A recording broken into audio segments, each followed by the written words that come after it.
My name is Vicky Devnath और आज हम लोग रिकॉर्डिंग और ट्रांजेक्शन के बारे में कुछ इन्फॉर्मेशन लेंगे, ठीक है। तो पहले हम लोग देखेंगे रिकॉर्डिंग और ट्रांजेक्शन क्या है। इसके बाद हम लोग देखेंगे डिफरेंट जो अप्रोचेस दिया गया है, कैसे हम लोग अकाउंट्स को क्लासीफाई कर सकते हैं, ठीक है। इसके बाद देखेंगे ये वाला अप्रोचेस और लास्ट में हम लोग देखेंगे कि अकाउंट्स को कैसे क्लासीफाई किया जा सकता है अंडर इंग्लिश अप्रोच, ठीक है। इसके लास्ट में हम लोग वो क्लासिफिकेशन देखेंगे, क्लियर। तो देखो हम लोग पहले देखेंगे रिकॉर्डिंग और ट्रांजेक्शन क्या है। रिकॉर्डिंग और ट्रांजेक्शन का मतलब है जो बिजनेस का जो एक्टिविटी होते हैं, बिजनेस का जो एक्टिविटी होते हैं उस एक्टिविटी को जब हम लोग बुक्स ऑफ अकाउंट्स में पुट करते हैं, जो पुट करने के जो प्रोसेस होते हैं ना, उसको हम लोग बोलते हैं रिकॉर्डिंग और ट्रांजेक्शंस। मीन्स रिकॉर्डिंग और transactions is the process of putting business activity into the books of accounts, ठीक है। मतलब बिजनेस का जो एक्टिविटी है उसको जो हम लोग क्या करते हैं, मतलब बुक्स ऑफ अकाउंट्स में पुट करते हैं, नोट डाउन करते हैं, तो उसी को बोलते हैं हम लोग रिकॉर्डिंग ऑफ ट्रांजेक्शंस, ठीक है। तो ट्रांजेक्शन को रिकॉर्ड करने के लिए पहले हम लोग क्या करना होगा, जो अकाउंट्स जो है अकाउंट्स के डिफरेंट क्लासिफिकेशन को जानना होगा। तो अकाउंट्स की क्लासिफिकेशन को हम लोग देखेंगे कैसे अकाउंट्स को क्लासीफाई किया गया है। तो अकाउंट्स को जो क्लासीफाई किया गया है ना, जो अकाउंट्स के डिफरेंट टाइप्स है उस टाइप्स को मतलब क्लासीफाई जो किया गया है, तो क्लासीफाई करने के लिए 2 अप्रोचेस दिया गया है। Normally there are 2 approaches to classify the accounts. These are, पहला वाला है आपका इंग्लिश और ट्रेडिशनल अप्रोच। मतलब जो ट्रेडिशनल अप्रोच को या फिर इंग्लिश अप्रोच को फॉलो करके या फिर इंग्लिश अप्रोच में कैसे अकाउंटिंग को क्लासीफाई किया गया है, ठीक है। और नेक्स्ट ये देखा आपका अमेरिकन अप्रोच और मॉडर्न अप्रोच। मतलब अमेरिकन या फिर मॉडर्न अप्रोच में अकाउंट्स को कैसे क्लासीफाई किया गया है, क्योंकि पहले अगर हम लोगों ने अकाउंट्स को क्लासीफाई कैसे किया गया है इसके बारे में इंफॉर्मेशन नहीं लिया, तो बाद में हम लोग जब रिकॉर्ड करने जाएंगे बिजनेस ट्रांजेक्शन्स को, बिजनेस एक्टिविटी को, तो हम लोगों को बहुत प्रॉब्लम फेस करना होगा। क्योंकि जो रूल्स एंड रेगुलेशन है, हम लोगों ने पहले बताया था कि अकाउंट्स का 2 एस्पेक्ट्स होते हैं। एक है आपका डेबिट एस्पेक्ट और दूसरा है आपका क्रेडिट एस्पेक्ट। तो दोनों एस्पेक्ट को रिकॉर्ड करने के लिए कुछ रूल्स एंड रेगुलेशन होते हैं। तो वही रूल्स एंड रेगुलेशन को मतलब समझने के लिए पहले हम लोगों को अकाउंट्स का जो क्लासिफिकेशन है उसको समझना होगा, क्लियर।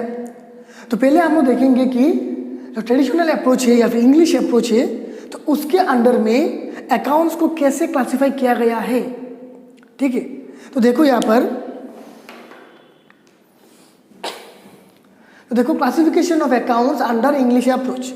मतलब इंग्लिश अप्रोच में अकाउंट्स को कैसे क्लासीफाई किया गया है, ठीक है। तो देखो यहाँ पर अकाउंट्स, तो अकाउंट्स को पहले ब्रॉडली 2 टाइप्स में डिवाइड किया गया है।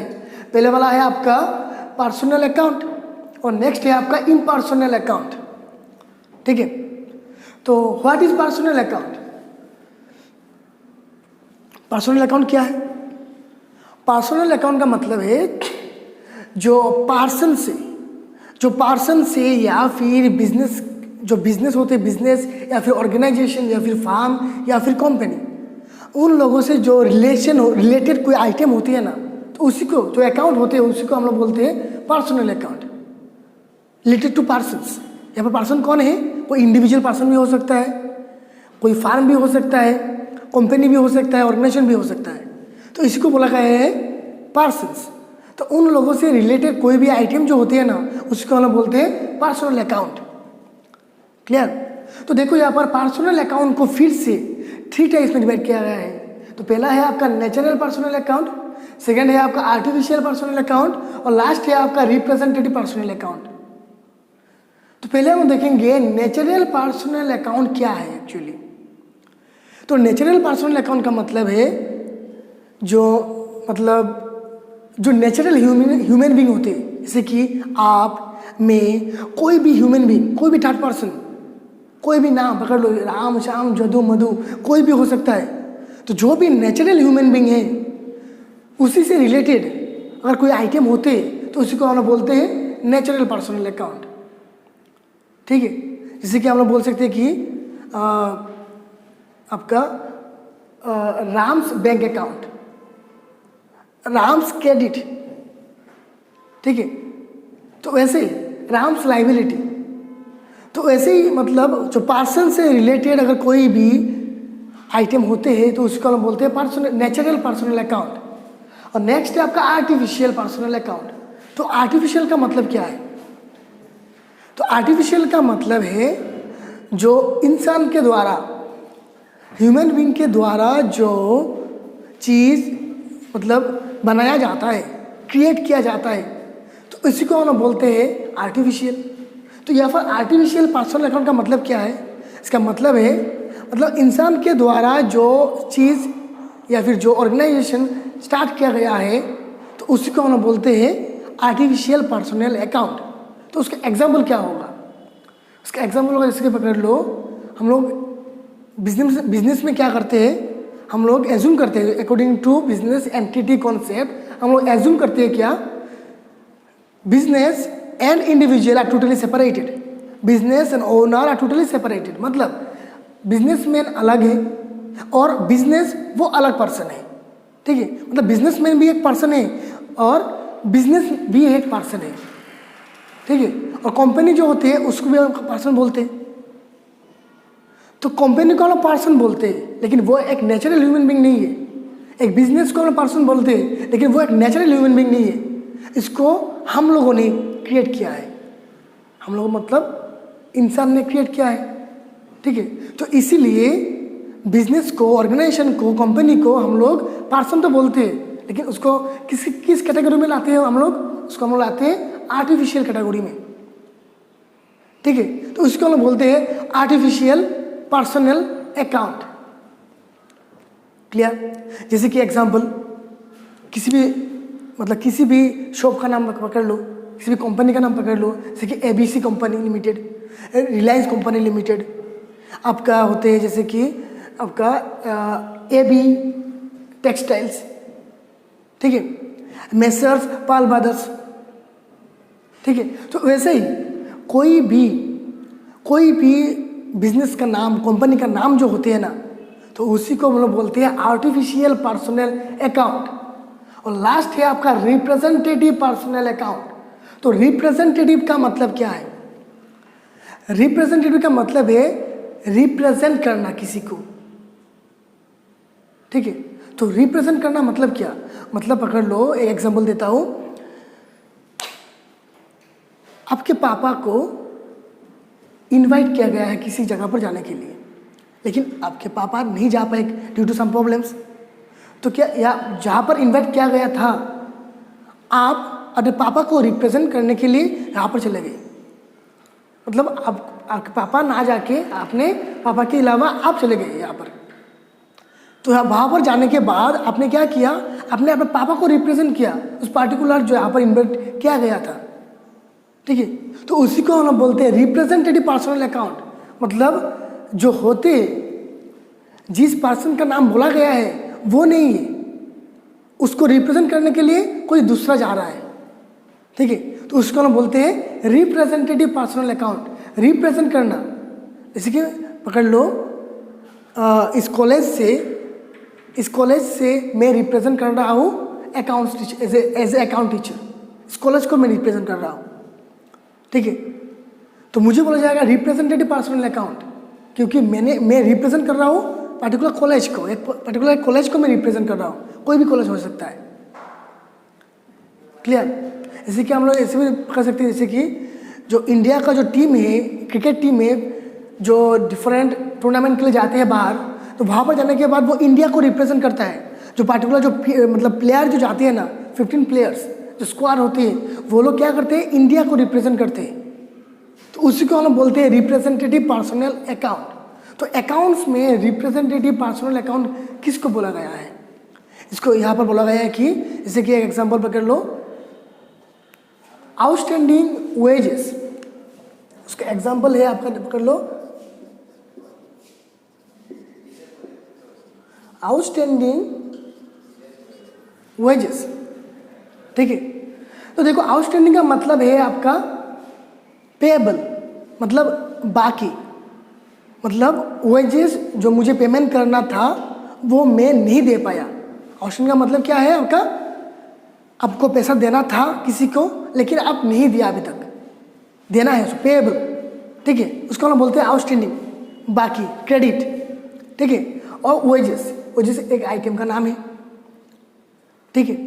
तो इसको बोला गया है रिप्रेजेंटेटिव पर्सनल अकाउंट। क्यों बोला गया है?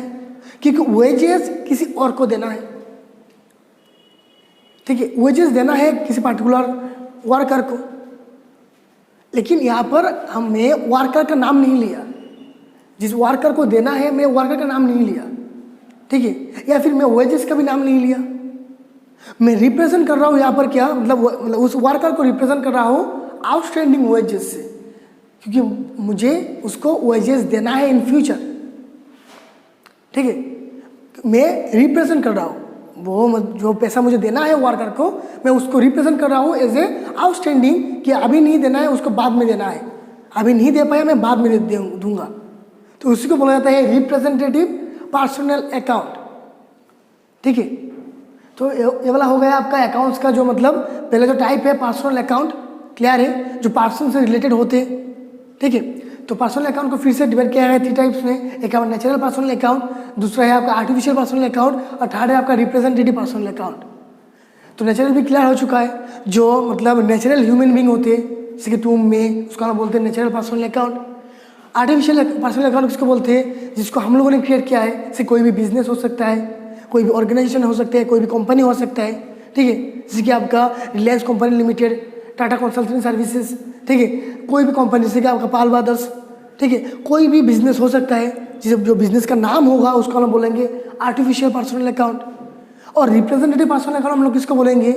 जिसको हम लोग रिप्रेजेंट करते हैं, जिसको मतलब दिया जा रहा है, मैं उसका नाम नहीं लेते, उसको जो रिप्रेजेंट कर रहा है मैं उसका नाम बोलते हैं, ठीक है। जैसे कि आपको वेजेस देना था, मैं आपका नाम नहीं लिया, मैंने बोला है वेजेस देना है, मैं आपको रिप्रेजेंट कर रहा हूँ तो वेजेस, ठीक है। तो इसको बोलते हैं हम लोग रिप्रेजेंटेटिव पर्सनल अकाउंट। तो ये वाला क्लियर है आप लोगों को? तो अभी हम लोग आते हैं इम्पर्सनल अकाउंट। अकाउंट्स का जो सेकेंड पार्ट है अंडर इंग्लिश अप्रोच, उसको बोला गया है इम्पर्सनल अकाउंट। इम्पर्सनल अकाउंट का मतलब क्या है? देखो ऑलरेडी नाम से आप लोगों को क्लियर हो चुका है। पर्सनल मतलब जो पर्सन से रिलेटेड है, और इम्पर्सनल का मतलब क्या है? जो पर्सन से रिलेटेड नहीं है, क्लियर। जो बिजनेस का जो नाम है, नेचुरल ह्यूमन बीइंग, आर्टिफिशियल या फिर रिप्रेजेंटेटिव, ऐसा कुछ रिलेटेड नहीं है, ऐसा कुछ नाम से रिलेटेड नहीं है, वो कुछ अलग है, ठीक है। तो इसलिए इसको बोला गया है इम्पर्सनल अकाउंट। तो इम्पर्सनल अकाउंट को फिर से फर्दर डिवाइड किया गया है 2 टाइप्स में, एक है आपका नॉमिनल अकाउंट और दूसरा है आपका रियल अकाउंट, ठीक है। एक है आपका नॉमिनल अकाउंट और दूसरा है आपका रियल अकाउंट। तो वो नॉमिनल अकाउंट क्या है और रियल अकाउंट क्या है? नॉमिनल अकाउंट का मतलब है जैसे कि बिजनेस का जो प्रॉफिट या फिर गेन्स या फिर एक्सपेंसेस या फिर लॉसेस या फिर एक्सपेंडिचर, ठीक है, या फिर इनकम, रेवेन्यू, जो आइटम होते हैं बिजनेस का, जो एक्सपेंसेस और इनकम रिलेटेड कोई भी आइटम होते हैं, इसी को हम लोग बोलते हैं नॉमिनल अकाउंट। फॉर एग्जाम्पल हम लोग बोल सकते हैं जैसे कि सैलरीज पेड, वेजेस पेड, आपका ट्रेवलिंग एक्सपेंसेस, आपका interest received, dividend received, profit, import duty, export duty, ठीक है। तो ऐसे बहुत सारे आइटम हैं जिसको हम लोग जिसको हम लोग बोलते हैं, या फिर वो एक्सपेंसेस है या फिर वो इनकम है, मतलब रेवेन्यू है, ठीक है। तो वो रेवेन्यू एंड जो आपका एक्सपेंसेस होते हैं, जो रेवेन्यू एंड एक्सपेंसेस होते हैं ना, वही को हम लोग बोलते हैं नॉमिनल अकाउंट।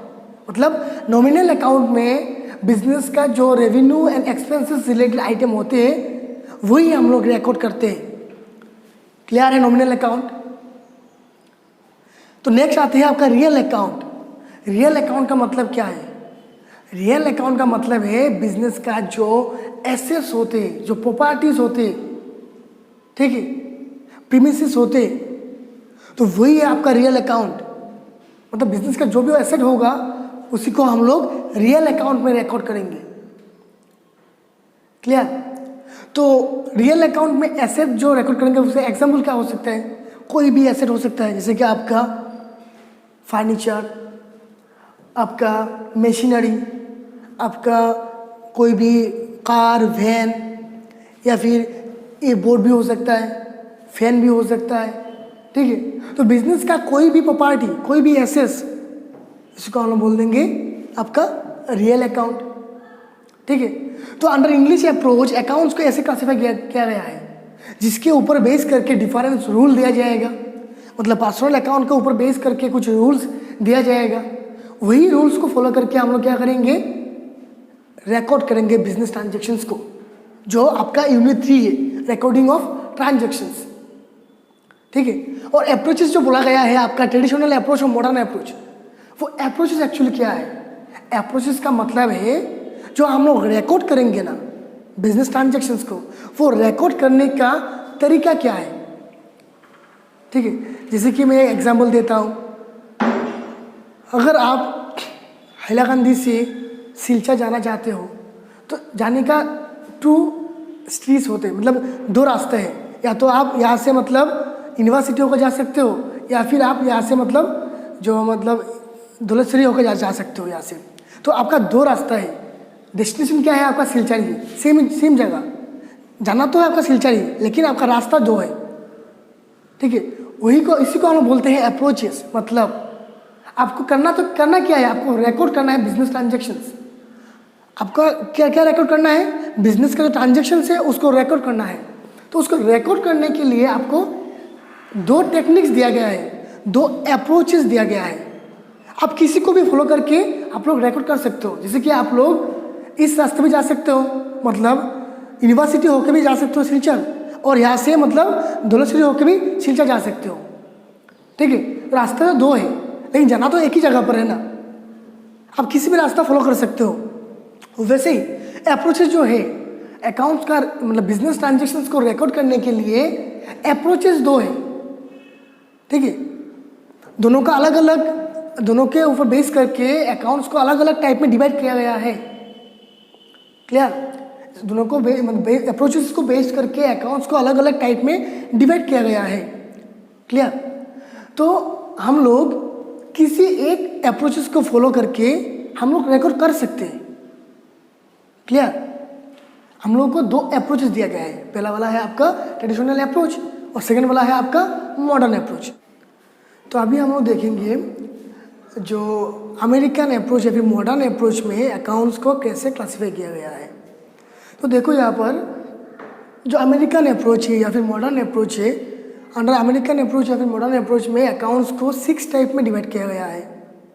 देखो यहाँ पर जो पहला जो टाइप से आपका है एसेट, सेकेंड है आपका लाइबिलिटीज़, थर्ड है आपका रेवेन्यू, फोर्थ है आपका एक्सपेंडिचर, फिफ्थ है आपका capital and last one is withdrawals.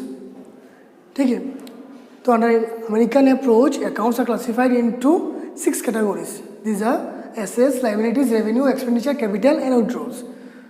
तो व्हाट इज एसेट्स? एसेट्स का मतलब है जो आइटम से हम लोगों को फ्यूचर में बेनिफिट मिलता है उसी को हम लोग एसेट बोलते हैं। फॉर एग्जांपल, अगर हमने एक लैंड खरीदा है तो इस लैंड से हम लोग को फ्यूचर में बेनिफिट मिलेगा। एक हम लोग बिल्डिंग बनाया है तो उस बिल्डिंग को हम लोग इन्फिनिटी टाइम के लिए यूज़ कर सकते हैं, मतलब फ्यूचर में बेनिफिट मिलेगा। एक फर्नीचर खरीदते हैं तो उस फर्नीचर को जितने दिन वो रहेगा हम लोग यूज़ कर सकते हैं, मतलब फ्यूचर में बेनिफिट देगा।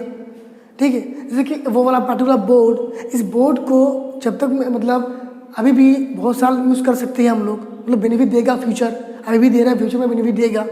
तो उसको हम लोग बोलते हैं एसेट, जो पर्टिकुलर आइटम हम लोगों को फ्यूचर में बेनिफिट देता है। नेक्स्ट है आपका लाइबिलिटीज़। लाइबिलिटीज़ का मतलब है आपका रेस्पॉन्सिबिलिटीज़। कोई भी आइटम अगर लगता है हम लोगों को उस आइटम के लिए हम लोगों का रेस्पॉन्सिबिलिटी इंक्रीज हुआ है तो उसको हम लोग बोलेंगे लाइबिलिटीज़। मतलब जैसे कि अगर हमने बैंक से लोन लिया है तो बैंक को लोन मतलब वो अमाउंट रिटर्न करना होगा, मतलब वो मेरे लिए रेस्पॉन्सिबिलिटी है कि मैं वो पर्टिकुलर अमाउंट जो बैंक से लिया है लोन उसको रिटर्न करूं। मतलब वो मेरी रिस्पॉन्सिबिलिटी है। मैंने अगर किसी दुकान से क्रेडिट में कुछ सामान खरीदा है तो वो मेरा रिस्पॉन्सिबिलिटी है कि मैं इन फ्यूचर उस दुकानदार को जो अमाउंट का सामान खरीदा था वो रिटर्न करूं, ठीक है। तो वैसे ही अगर कोई भी आइटम मेरा रिस्पॉन्सिबिलिटी क्रिएट करता है फ्यूचर के लिए तो उसको हम बोलते हैं लायबिलिटीज़। नेक्स्ट है आपका रेवेन्यू। रेवेन्यू का मतलब है आपका इनकम। अगर कोई भी आइटम हम लोग को मतलब इनकम देता है और कोई भी आइटम के लिए हम लोग के पास मनी आता है उसको हम लोग बोलते हैं रेवेन्यू। फॉर एग्जांपल मेरा जो पकड़ लो मेरा एक बिजनेस है और वहाँ पर मैं इस पार्टिकुलर पेन को मैन्युफैक्चर करता हूँ, ठीक है। तो अगर वो पार्टिकुलर पेन मैं मार्केट में सेल करूँगा तो मुझे पैसा मिलेगा। तो मतलब सेल करने से जो पैसा मिल रहा है वो मेरे लिए क्या होगा, रेवेन्यू होगा, ठीक है। अगर कोई भी आइटम के लिए अगर मुझे पैसा मिलता है तो उसको हम बोलते हैं क्या, रेवेन्यू। फॉर एग्जांपल अगर मैं कुछ अमाउंट मैं किसी को लेंड करता हूँ, मैं किसी को देता हूँ तो उस पार्टिकुलर पर्सन से मुझे उस अमाउंट का रिटर्न मिलेगा जिसको हम बोलते हैं इंटरेस्ट, ठीक है। तो मतलब यहाँ से भी मुझे इनकम हो रहा है, पैसा मुझे मिल रहा है, ठीक है। तो उसको हम बोलेंगे इंटरेस्ट, मतलब इंटरेस्ट रिसीव को भी हम लोग बोल सकते हैं रेवेन्यू या फिर इनकम, ठीक है। और नेक्स्ट आइटम है आपका एक्सपेंडिचर। एक्सपेंडिचर का मतलब है अगर कोई भी आइटम के लिए मुझे पैसा देना पड़ रहा है, ठीक है, तो उसको हम बोलते हैं एक्सपेंडिचर। फॉर एग्जांपल अगर आप घर से कॉलेज आते हो टुकटुकी से मतलब ई रिक्शा से, तो वो ई रिक्शा वाले को आपको पैसा देना होगा तो उसको हम बोलेंगे एक्सपेंडिचर, ठीक है। या फिर आप एक दुकान गए, वहाँ से कुछ खरीदा आपने, वो वहाँ से कुछ खरीदा, इसके लिए आपको पैसा देना होगा, वो इसको भी हम लोग बोलेंगे एक्सपेंडिचर, एक्सपेंसेस, ठीक है। मतलब जिस आइटम के लिए आपको पैसा देना होगा, आपका खर्च होगा, उसको हम बोलेंगे एक्सपेंडिचर। नेक्स्ट है आपका कैपिटल। कैपिटल का मतलब है जो इनिशियल इन्वेस्टमेंट होते हैं, मतलब एक बिजनेस स्टार्ट करने के लिए जो हम लोग इनिशियली इन्वेस्टमेंट करते हैं, ठीक है, उसको हम बोलते हैं कैपिटल। तो इनिशियली हम लोग बिजनेस स्टार्ट करने के लिए एक मतलब कुछ मनी भी लगा सकते हैं, हम लोग का जो बिल्डिंग है उसको भी यूज़ कर सकते हैं, कुछ फर्नीचर भी यूज़ कर सकते हैं। तो एक बिज़नेस को स्टार्ट करने के लिए जो जो चाहिए होगा और जिससे हम लोग एक बिज़नेस स्टार्ट करेंगे इनिशियली, उसको हम लोग बोलेंगे कैपिटल। लेकिन नॉर्मली हम लोग जो एक पार्टिकुलर इनिशियली जो इन्वेस्टमेंट, जो पार्टिकुलर अमाउंट से एक बिजनेस स्टार्ट करते हैं, इसको बोलते हैं कैपिटल, ठीक है। एंड लास्ट वन इज आपका वुड रोल्स। वुड रोल्स को हम लोग ड्राइंग्स भी बोल सकते हैं, वुड रोल्स को हम लोग ड्राइंग्स भी बोल सकते हैं। तो ड्राइंग्स एंड वुड रोल्स का मतलब क्या है? उसका मतलब है पकड़ लो मैं एक बिजनेस का ओनर हूँ और मेरा बिजनेस क्या है, एक गारमेंट शॉप है, ठीक है। तो देखो अगर मैं बिजनेस से अपने खुद के यूज़ के लिए अगर कुछ गारमेंट लेता हूँ, मतलब मैं उठाता हूँ बिजनेस से लेता हूँ कुछ सामान, कुछ गारमेंट्स अपने खुद के यूज़ के लिए, तो उसको हम बोलते हैं आपका वुड रोल्स या फिर ड्राइंग्स, ठीक है। तो आपका वुड रोल्स क्या मतलब ड्राइंग्स क्या है और मतलब बिजनेस के एक्सपेंसेस क्या है और आपका पर्सनल एक्सपेंसेस क्या है। जो हम लोग पर्सनल यूज़ के लिए जो खर्चा करते हैं, विड्रॉ करते हैं बिजनेस से, उसको हम लोग बोलते हैं ड्राइंग्स। और जो बिजनेस के यूज़ के लिए जो हम लोग विड्रॉ करते हैं उसको हम लोग बिजनेस एक्सपेंसेस बोलते हैं। फॉर एग्जांपल पकड़ लो आप अपने बिजनेस के लिए बाहर से कुछ सामान मतलब कुछ गारमेंट्स खरीद रहे हो, आप बिजनेस के लिए बाहर से कुछ सामान मतलब गारमेंट्स खरीद रहे हो, ठीक है। तो उसके रिलेटेड जो जो एक्सपेंस होगा, ट्रेवलिंग एक्सपेंसेस या फिर आपका रहने का खर्चा या फिर कुछ भी हो सकता है, तो उसको हम बोलेंगे आपका business related expenses. Business related expenses वो आपका विड्रॉल नहीं है। विड्रॉल क्या है? अगर आप पर्सनल आपका खुद के लिए यूज़ करते हो बिजनेस से कुछ मतलब बिजनेस से कुछ विड्रॉ करते हो, फॉर एग्जाम्पल जैसे कि आपने बोला पहले आप कुछ गारमेंट्स विड्रॉ कर रहे हो आपके पर्सनल यूज़ के लिए, या फिर आपके घर के खर्चा के लिए आप बिजनेस से कुछ पैसा विड्रॉ कर रहे हो, तो इसको हम लोग बोलते हैं विड्रॉल्स या फिर ड्राइंग्स। ठीक है।